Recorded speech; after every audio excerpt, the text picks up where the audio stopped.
Hey, hi everyone, welcome back to Code Snippets and welcome back to another tutorial of this JavaScript Bootcamp. In this lecture, we'll talk about this in arrow functions only, ठीक है ना? हमने this का concepts cover किए थे, ठीक है? लेकिन हमने बस वो functions के लिए cover किया था, normal functions के लिए. Arrow functions के case में this थोड़ा अलग से चलता है, and that is one of the reasons why arrow functions are very powerful, but you should not abuse the arrow functions or you should not overuse arrow functions. Arrow functions वही use करो जहाँ use करना चाहिए.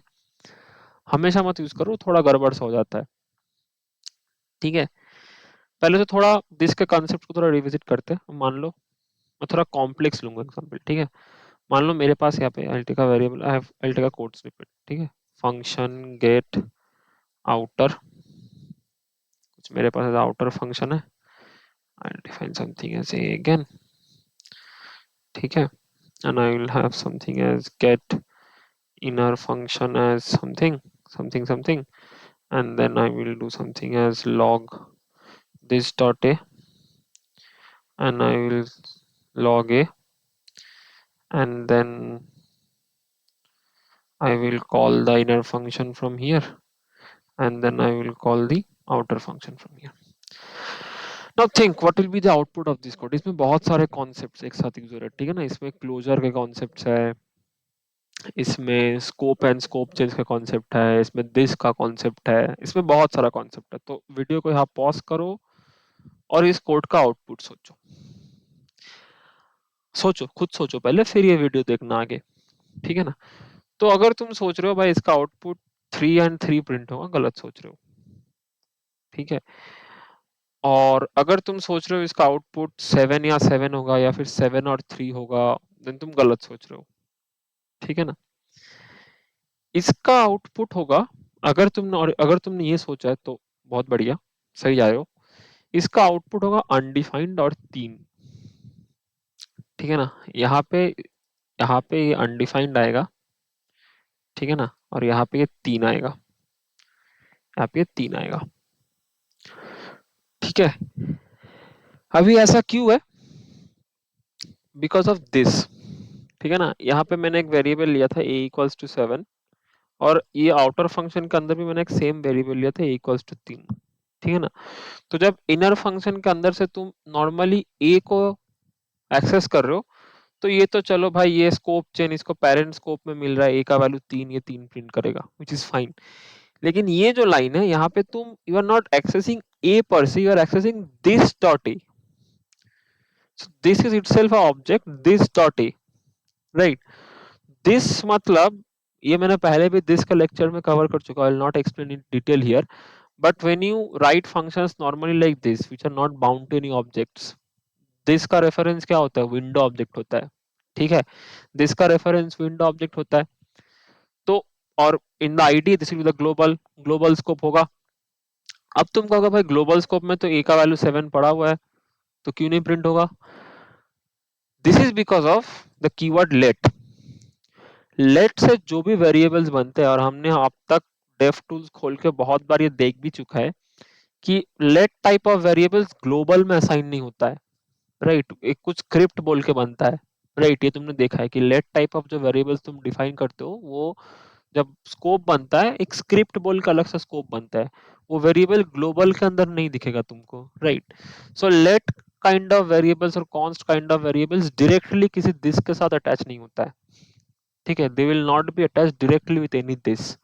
ठीक है, तो ये late keyword के चक्कर में ये जो ग्लोबल विंडो है, इसके साथ कोई ए अटैच नहीं हुआ है. हेंस दिस हैज नो ए. इसी कोड को तुम ब्राउजर में रन करोगे ना, if I go and open up the browser, if I go and open up the browser, इसको सेव करते हैं. ठीक है ना, and I will go and open up the browser. तो तुम देखो कंसोल में क्या प्रिंट हुआ, अनडिफाइंड एंड 3. ठीक है, इसको फिक्स करना है, कैसे करेंगे? यहाँ पे लेट की जगह वैर कर देंगे. जैसे ही वैर कर देंगे वैसे ही क्या हो जाएगा, ये जो a वेरिएबल है, this will get attached to the global object. This will get attached to the global object, and in the console you can see it print 7 and 3. चलो, ये तो हो गया नॉर्मल. थोड़ा दिस का जो भी हमने करा था स्कोप से थोड़ा रिवीजन हो गया. अब बात करते हैं एरो फंक्शंस की. ठीक है, मान लो मेरे पास कुछ इस तरह से फंक्शन है, फंक्शन आउटर फंक, ठीक है, जिसमें मैं दिस को प्रिंट करवा रहा हूँ console dot log this, and I have another function, इसको मैं लिखूंगा in the form of arrow function, ठीक है, इसको मैं लिखूंगा in the form of arrow function, and I will do log, यहाँ पे भी दिस करूंगा, ठीक है, and let me call both of this function, outer function, arrow function. Now if you come to the browser, if you come to the browser you see that console में दोनों में window objective print हुआ है, ठीक है, which is fine, which is good enough, that should have been the reason, that should have been the output, but दोनों के reason अलग अलग है, ठीक है. नॉर्मल फंक्शंस में क्या होता है, नॉर्मल फंक्शंस में if they are not bound to any object, तो ये अपने एग्जीक्यूशन कॉन्टेक्स्ट के हिसाब से ये दिस का वैल्यू कहाँ होता है, always refers to the global object और the window object, right. But arrow function के केस में ये जो दिस का वैल्यू है, ये किस हिसाब से विंडो ऑब्जेक्ट हो रहा है कि इसका तो खुद का दिस नहीं होता है. For aero functions they do not have any binding from their own for this value, this का खुद से कोई बाइंडिंग नहीं होता है. ये दिस का वैल्यू कहाँ से उठाता है, इसके पेरेंट स्कोप से उठाता है, इसके पेरेंट स्कोप से उठाता है, ठीक है ना. तो ये इसका पेरेंट स्कोप क्या है, विंडो ऑब्जेक्ट है या फिर ग्लोबल ऑब्जेक्ट है, इसलिए विंडो प्रिंट कर रहा है. इसको मैं कैसे समझूं, इसका थोड़ा एक और डिफरेंस देखते हैं. मान लो मेरे पास कुछ ऑब्जेक्ट है, ठीक है, दिक्कत क्या होता है, वेर ऑब्जेक्ट इक्वल्स टू ए 3, ठीक है, एंड मान लो मेरे पास यहाँ पे कुछ मैं मेथड लिखता गेट ए करके, इसको हम लोग अभी तक कैसे लिख रहे थे, function and then log a, right, and if I do something as object dot get a, then it will print me the value of a, then it will print me the value of a in the console, right. Let me save that and चाहिए क्या हो गया, मैं फिर से live जाता हूँ, वो लाइव, ठीक है, ये डॉक्यूमेंट खुला मेरा, let me go to the inspect tab, एक कहाँ है भाई, आजा, inspect tab, and if I go to the console, अच्छा कह रहा है a is not defined, okay I have to do this dot a, this dot a, this dot a, मैंने this dot a नहीं किया था, ठीक है, ये डिबगर को आगे बढ़ा देता हूँ, and if I come to the console you will see that it is printing 3, right, मैंने यहाँ पे this dot a नहीं करा था, I have to do this dot a, ठीक है ना, तो which is fine, which is printing 3. मैं इसी को if I go and change this to the arrow function, what do you think will be printed, will it print the value of a, it won't, it won't print the value of a. So if you see the console it is printing undefined, ठीक है. तो यहीं पे गड़बड़ हो गया, क्योंकि क्योंकि जब मैं इसको नॉर्मल फंक्शन की तरह लिख रहा था, when I was writing as a normal function, इसको मैं प्रीवियस स्टेट में लेके जाता हूँ, जब मैं इसको इस तरह से लिख रहा था, तब ये जब गेट ए कॉल करता हूँ मैं, तो बेसिकली एक फंक्शन का एग्जीक्यूशन कॉन्टेक्स्ट क्रिएट करेगा, and in that functions execution context this will refer to this object, right. But the moment I change this to an arrow function, the moment I change this to an arrow function, according to ES6 arrow functions do not have a this of their own, and it refers to its parent, ठीक है, parent scope.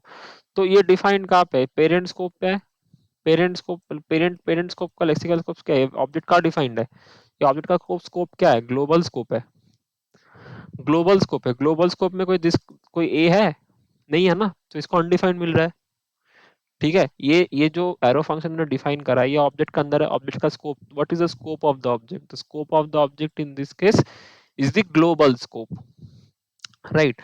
अब मान लो मेरे पास एक और object है, ठीक है, I am doing something as const obj3 now obj2, ठीक है, I will do something as b equals to 4, and I will take another, let me take another object inside this obj3 करके, ठीक है, इसके अंदर I will do something as c, object के अंदर object हो सकता है, राइट.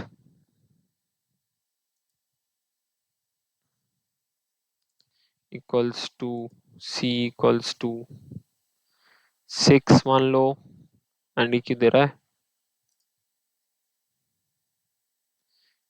अरे भाई कॉन्स्ट फॉन्स्ट की दे रहा हूँ, सॉरी पागल हो गया हूँ मैं, my bad.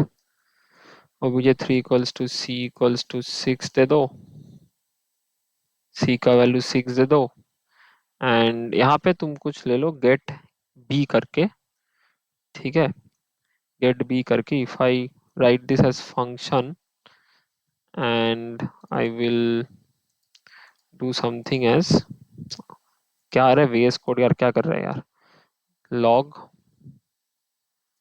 this dot b, log this dot b। अब तुम एक बात बताओ, मैं अगर इस obj2